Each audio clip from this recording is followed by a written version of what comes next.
Evening all, bit of an impromptu live. I thought I would show you what I do with my springs.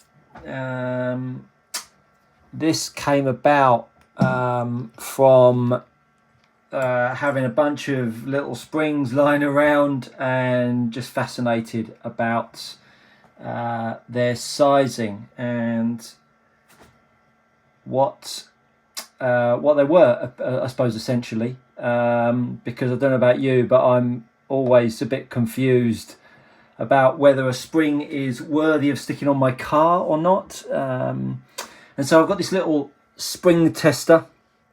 I actually got it from Hobby King, I think it was.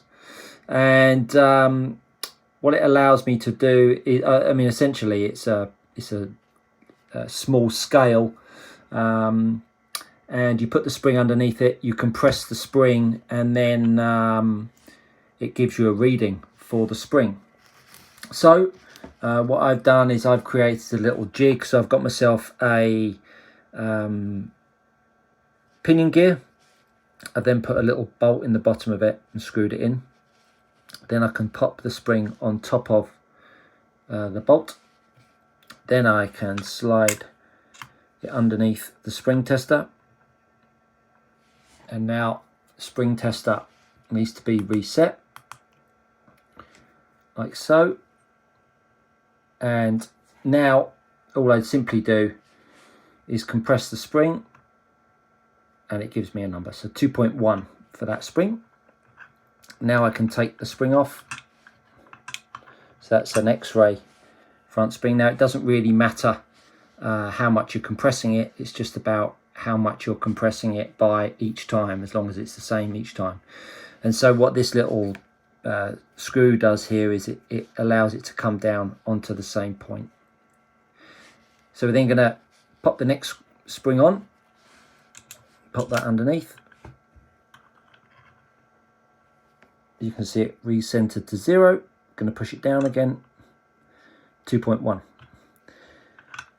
So that one's the same.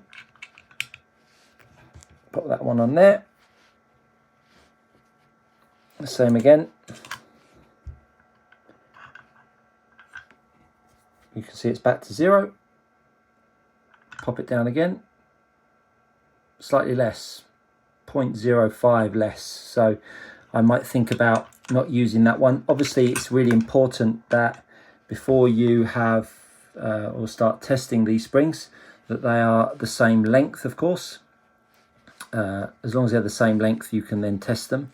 But if you were to run them at different lengths, you would, and you went through the same test, because I've made the compression the same on each spring, it would obviously give a different reading, which is why the spring would then behave differently. So this is now a different color spring. This is the black spring on the front of the X-ray.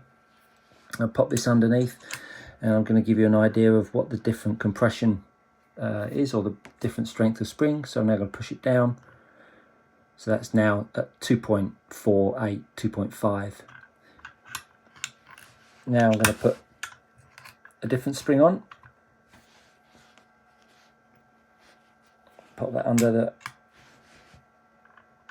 spring tester. Back to 0. Again, much the same. So nice and consistent springs there. They're all doing the same thing as you would expect, but just the nerd in me likes to know these things, and hopefully that's given you some insight into how you could go about testing your springs, making sure that they're the same compression. Sometimes you can put them in your fingers and they feel a bit different. Well, this will get you around that, and hopefully it's been of some use. If you've liked the video, hit the like button, be really useful, and be sure to subscribe and whack the bell, and I look forward to seeing you all trackside soon.